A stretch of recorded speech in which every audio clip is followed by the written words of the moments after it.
Kita lanjutkan dialog terkait hal ini. Bung Irfan, dari presentasi yang disampaikan oleh rekan saya tadi, pasal yang mana yang Anda laporkan ke yang patut diduga mengancam Andi Arief? Kita ada 4 pasal ya, pasal 517 Undang-Undang Nomor 7 Tahun 2017 Pemilu. Pemilu dong ya? Ya. Pasal 14, 15 Undang-Undang Nomor 1 Tahun 46 tentang KUHP, pasal 27 ayat 3, junto pasal 45 Undang-Undang Nomor 19 tentang 19 2016 ITE, pasal 207 Undang-Undang Nomor 1 Tahun 46 tentang KUHP. Jadi kita buat pasal berlapis nih. Biar benar-benar peristiwa ini terakhir lah. Apa yang Anda harapkan? Memidanakan seorang Andi Arief Ansih atau ada harapan lain? Ya, ini menjadi pelajaran bagi kita semua ya.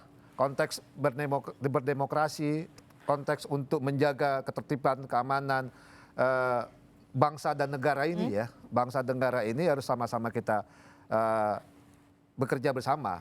Kalau kita memang sepakat tentang mari kita perangin dan mari kita lawan hoax, itu tugas kita bersama.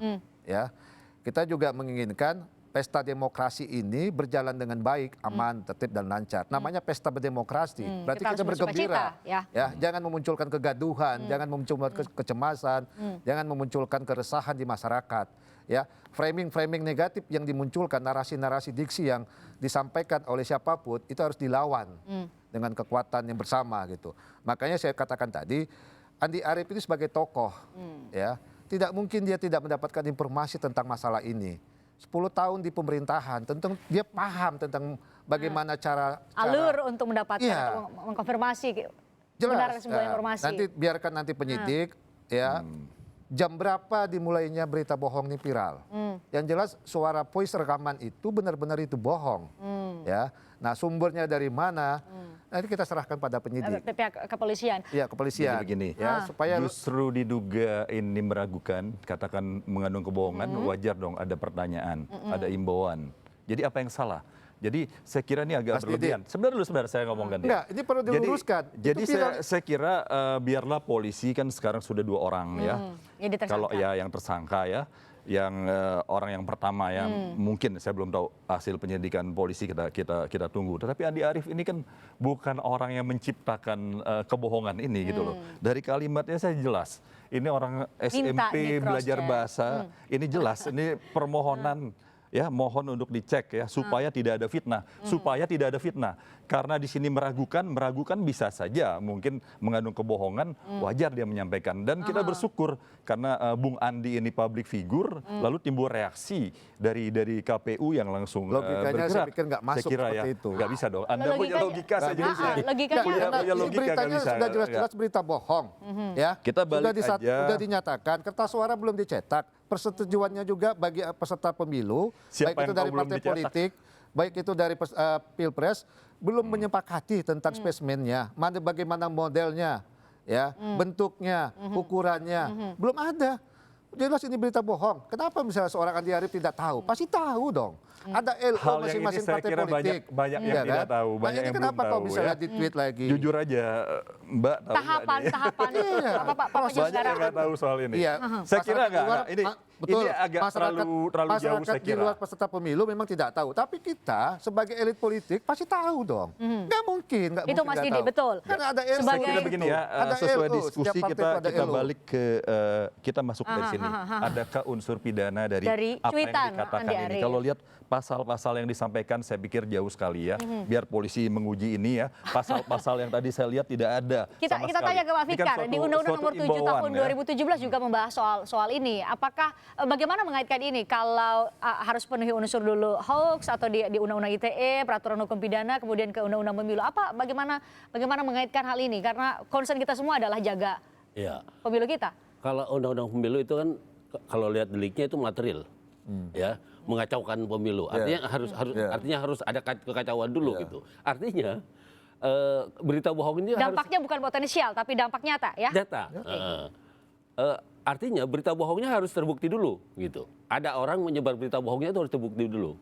Ketika dikaitkan dengan ini sengaja untuk menghambat pemilu. Makanya saya bilang tadi kalau ini dijerat pasal 14 itu agak sulit gitu. Nggak tahu kalau kemudian jerat 15 itu pakai framing itu tadi. Ya seolah-olah belum tahu nih. Beritanya belum pasti. Belum pasti. Itu frasanya. Kan jadi maksud saya kertas suara yang di dalam kontainer yang di Tanjung Priuk itu baru ketahuan bohong kan ketika sudah dicek oleh KPU gitu loh, maksudnya itu loh. Itu yang fakta itu. Kalau kontainernya iya. Tapi kalau surat suaranya sudah dicoblos, sudah dicetak, emang betul udah pasti dipastikan memang berita bohong. Nah, kan itu begitu. Itu yang nanti pekerjaan polisi lah, penyidik yang akan menyidik. Tapi yang pasti itu kalau lihat tweetnya itu seperti itu. Yang kemudian kenapa kemudian saya menyimpulkan agak sulit. Ini kalau dengan narasi seperti itu dijerat dengan pasal 15 berita bohong. Karena sebelumnya memang sudah ada berita bohong yang menyebarkan gitu. Ada berita yang katanya sejak sore. Tapi ketika sudah dicek oleh KPU baru dia barangnya tidak ada lengkap menjadi berita bohong itu sebenarnya gitu. Itu sesudah tweet kan itu berarti kan. Jadi kan jelas ya, baru ketahuan ada kebohongan setelah KPU ke sana gitu ya. Setelah cuitan. Iya, setelah cuitan. Tapi baru ketahuan itu bohong setelah melihat mungkin cuitan bukan Andi Arief aja saya pikir ya.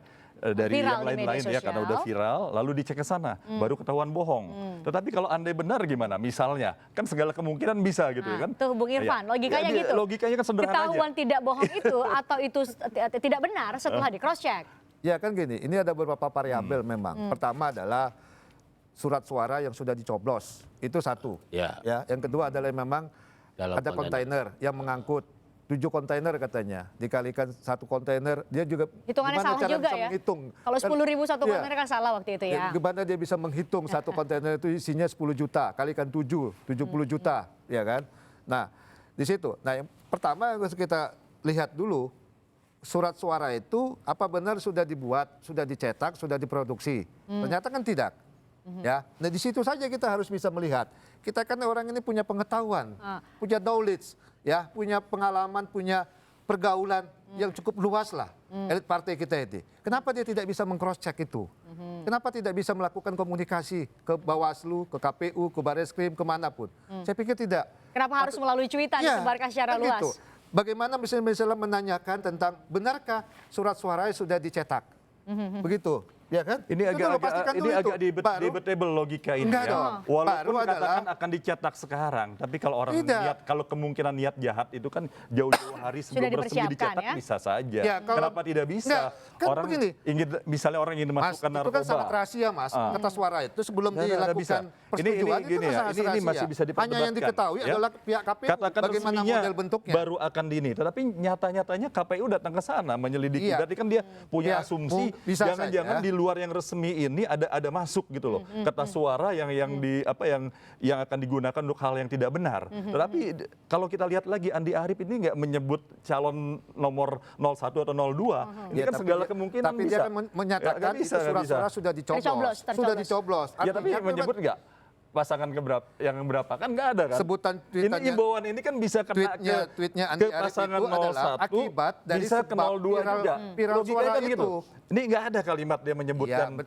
Tidak ada memang 01. Bisa juga, ini tapi kan bisa ada pernyataan dugaannya ke siapapun saja. Bisa 01, 02 bisa saja. Ini kan imbauan yang bagus.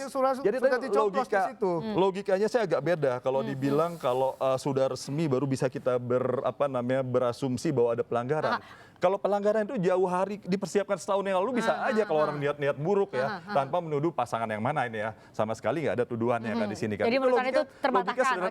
Sederhana saya pikir mudah dipatahkan kalau soal itu. Kan ya ini beda pendapat juga apa gitu. Nggak masuk juga dalam akal kita dari mana sumber Andi Arief menyatakan tweet itu. Ya, kan suara sudah dicoblos. Tentu kan ada itu sebabnya adalah viral suara itu kan. Yang viral siapa? Kan bukan Andi Arief kan? Ya betul. Iya kan? Jadi salahnya apa? Jadi Andi Arief adalah orang yang menerima. Viral, iya. Lalu dia ada imbauan. Maksud saya makanya sebelum dia men-tweet seharusnya dia mengklarifikasi dong masalah itu. Melalui Liza Nafisar yang dimiliki oleh Partai Demokrat. Itu kenapa dia tidak lakukan? Kalau dia mendapat informasi yang benar, tentu tidak akan terjadi tweet itu. Ya kan? Nah, ini nanti kita kita serahkan kepada kepolisian. Pihak Apa kepolisian. niatnya, apa Serahkan motifnya kepada dia kepolisian. men-tweet Ini itu. logika macam-macam. Oke, Saya logikanya beda berbeda. logika saya. Tapi menarik, saya nanti akan berbincangkan spesifik dengan Pak Fikar soal itu. Kalau memang dia bukan orang pertama, tapi keinginannya untuk apa namanya Mencari cross check tahu. atau mencari Harus tahu tahu. kebenaran itu. Bagaimana sih redaksi kalimat yang tepat untuk bisa menempatkan kita menjadi pengguna media sosial yang tepat, alih-alih menjadi penyebar hoax. Terima kasih Bung Irfan, terima kasih Mas Didi sudah hadir di Sapa Indonesia Malam. Kita tunggu proses penyidikannya karena sudah ada 2 orang yang jadi tersangka, seperti apa ke Andi Arief Kita juga. serahkan polisi Oke, ya. kita serahkan Dan, polisi. KPU saya hormati karena cukup Yang penting bijaksana. kita Tidak seperti kekuatan politik lain yang sudah pagi-pagi sudah resah, sudah main tuduh. Saya rasa penegak hukum kita serahkan lebih bijak dan lebih wise saya kira. Kita ya. menginginkan pemilu ini damai. Jangan Pasti. ada siapapun Sama-sama, memframing, Semua ada berharap. Semua, upaya ya. untuk menggagalkan pemilu ini. Itu ya. Itu harapan Pasti. kita Itu semua. Pak Dutu. Itu Ya. juga kenapa kita bahas malam ini. Iya. Oke, supaya- terima kasih untuk Anda berdua. Pak Fikar masih Ya. bersama saya. Kami jeda sejenak, saudara, sesaat lagi di Sapa Indonesia Malam.